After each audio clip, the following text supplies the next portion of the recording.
اعوذ باللہ من الشیطان الرجیم بسم اللہ الرحمن الرحیم وَإِنَّكَ لَتُلَقَّى الْقُرْآنَ مِن لَدُنْ حَكِيمٍ علیم، اور بلا شبہ آپ کو یہ قرآن کمال حکمت والے، سب کچھ جاننے والے کی جناب سے دیا جا رہا ہے۔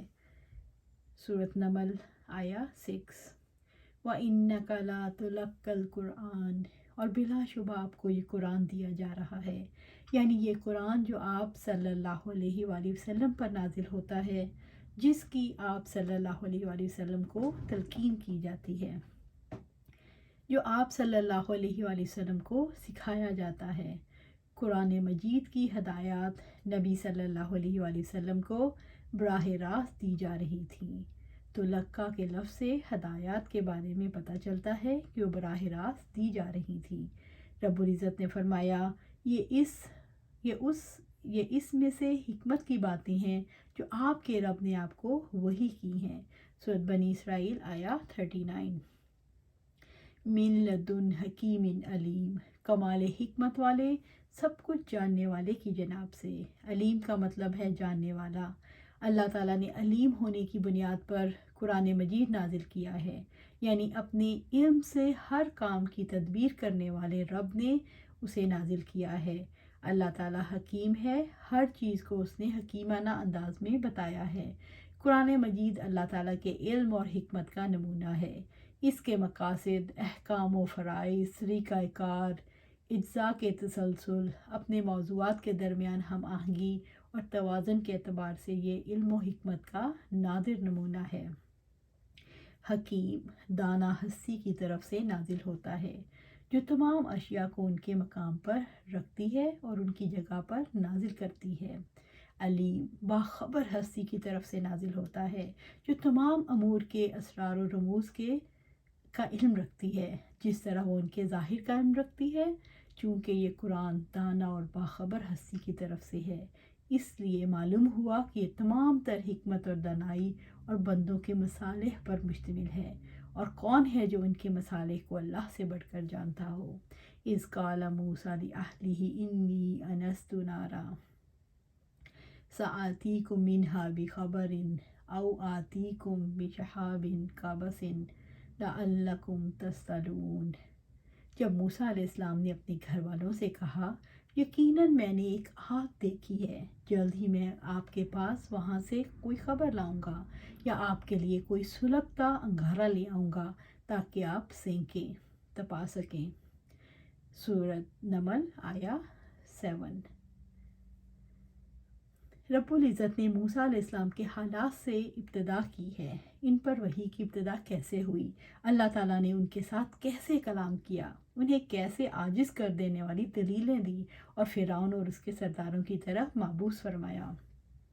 موسیٰ علیہ السلام جب مصر سے مدین پہنچے تو چند سال قیام کرنے کے بعد مصر کی طرف روانہ ہوئے۔ اذ قال موسیٰ لأہلہ، جب موسیٰ علیہ السلام نے اپنے گھر والوں سے کہا، یاد کرو جب موسیٰ علیہ السلام نے اپنے گھر والوں کو لے کر مدین سے مصر واپس جا رہے تھے، تاریک اور ٹھنڈی رات میں انہوں نے اپنی بیوی اور اولاد سے کہا، انی آنست نارا، یقیناً میں نے ایک آگ دیکھی ہے۔ موسیٰ علیہ السلام نے دور سے آگ دیکھی تو گھر والوں سے کہا، میں نے آگ دیکھی ہے، سآتیکم منہا بخبر، جلد ہی میں آپ کے پاس وہاں سے کوئی خبر لاؤں گا، میں وہاں جا کر راستے کے بارے میں خبر لے کر تمہارے پاس آتا ہوں۔ یہ دلیل ہے کہ موسیٰ علیہ السلام راستہ بھٹک گئے تھے۔ موسیٰ علیہ السلام آگ کے پاس ایک بڑی خبر لے کر آئے، انہیں آخرت کی روشنی مل گئی۔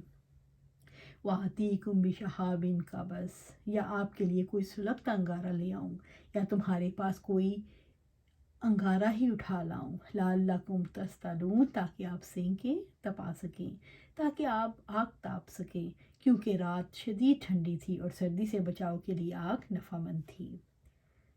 فَلَمَّا جَاءَهَا نُودِيَ أَن بُورِكَ مَن فِي النَّارِ وَمَنْ حَوْلَهَا وَسُبْحَانَ اللَّهِ رَبِّ الْعَالَمِينَ، پھر جب وہ آپ کے پاس آیا، آواز دی گئی، برکت دی گئی ہے اسے جو آگ میں ہے اور جو اس کے ارد گرد، اور پاک ہے، اللہ تعالیٰ سارے جہانوں کا رب ہے۔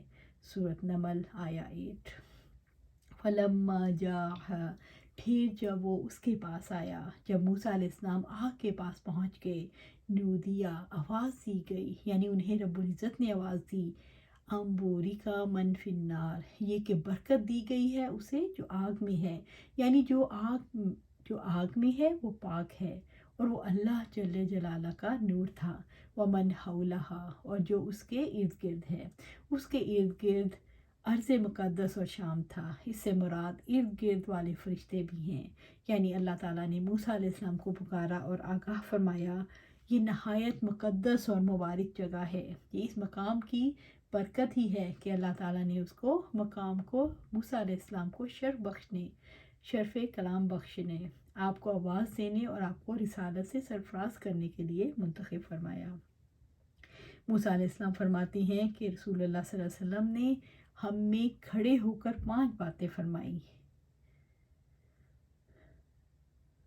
یعنی کون؟ ابو موسیٰ رضی اللہ تعالیٰ عنہ فرماتے ہیں کہ آپ صلی اللہ علیہ وسلم نے ہم میں کھڑے ہو کر 5 باتیں فرمائیں کہ اللہ تعالیٰ سوتا نہیں اور نہ ہی سونا اس کی شان ہے، میزان ایمان کو جھکاتا اور بلند کرتا ہے، اس کی طرف رات کا عمل دن کے عمل سے پہلے اور دن کا عمل رات کے عمل سے پہلے بلند کیا جانا، اور اس کا حجاب نور ہے۔ ابو بکر رضی اللہ تعالیٰ عنہ کی روایت میں ہے اس کا حجاب آگ ہے، اگر وہ اسے کھول دے تو اس کے چہرے کی شعاعیں جہاں تک اس کی نگاہیں پہنچتی ہیں مخلوق کو جلا دیں۔ وسبحان اللہ رب العالمین، اور پاک ہے اللہ جو سارے جہانوں کا رب ہے، یعنی اللہ پاک ہے، کوئی اس کے مشابہ نہیں، کوئی اس کا احاطہ نہیں کر سکتا، وہ عالی شان اور عظیم کبریائی والا ہے، وہ تمام مخلوق سے علیحدہ ہے، زمین و آسمان اسے گھیر نہیں سکتے، بلکہ وہ اکیلا ہے، بے پرواہ ہے اور مخلوق کی مشابہت سے پاک اور بری ہے۔ یا موسیٰ انہ انا اللہ العزیز الحکیم، اے موسیٰ یقیناً اللہ ہوں، میں اللہ ہوں، سب پر غالب، کمال حکمت والا۔ سورۃ نمل آیا 9۔ یا موسیٰ انہ انا اللہ، اے موسیٰ یقیناً میں اللہ ہوں۔ موسیٰ علیہ السلام کو رب العزت نے خبر دی جو تم سے خطاب کر رہا ہے ان کا رب اللہ ہے جو اکیلا ہی عبادت کا مستحق ہے، العزیز سب پر غالب، ہر چیز پر کمال درجے کا غلبہ رکھتا ہے، جس کے سامنے ساری مخلوقات جھکی ہوئی ہیں، الحکیم کمال حکمت والا، وہ اپنے امر اور افعال میں کمال درجے کی حکمت رکھتا ہے، وہ اپنے امر و خلق میں حکمت والا ہے، یہ اس کی حکمت ہی ہے کہ اس نے اپنے بندے موسیٰ بن عمران علیہ السلام کو رسول بنا کر بھیجا، جن کے بارے میں اللہ تبارک و تعالیٰ کا علم ہے کہ وہ رسالت، وحی اور شرف کلام بخشے جانے کا اہل ہے۔ یہ اللہ تعالیٰ کا غلبہ ہی ہے کہ آپ اس پر بھروسہ کرتے ہیں، آپ اپنے تنہا ہونے، دشمنوں کی کثرت اور ان کے ظلم و جبر کے باوجود وحشت نہیں کھاتے، کیونکہ ان کی پیشانیاں اللہ تعالیٰ کے ہاتھ میں اور ان کی حرکات و سکون اس کے دست تدبیر کے تحت ہیں۔ وَأَلْقِ عَصَاكَ فَلَمَّا رَآهَا تَهْتَزُّ كَأَنَّهَا جَانٌ وَلَّىٰ مُدْبِرًا وَلَمْ يُعَقِّبْ یا موسیٰ لا تخف انی لا یخاف لدی المرسلون، اور اپنی لاٹھی ڈال دو۔ پھر جب اس نے اسے بل کھاتے دیکھا گویا کہ وہ سانپ ہے تو پیٹ پھیر کر لوٹا اور پیچھے مڑ کر نہ دیکھا۔ اے موسیٰ علیہ السلام ڈرو نہیں، یقیناً رسول میرے پاس ڈرا نہیں کرتے۔ سورۃ نمل آیا 10۔ وَأَلْقِ عَصَاكَ، اور اپنی لاٹھی ڈال دو۔ رب العزت نے موسیٰ علیہ السلام کو حکم دیا اپنا عصا زمین پر ڈال دو تاکہ روشن دلیل سے یہ ثابت ہو جائے کہ اللہ تعالیٰ ہر چیز پر قادر ہے۔ موسیٰ علیہ السلام کے خوف سے یہ پتہ چلتا ہے کہ نبی کو اپنے ہاتھ کی چیز کے بارے میں بھی غیبی حقیقت کا پتہ نہیں چلتا، یعنی نبی عالم الغیب نہیں ہوتا۔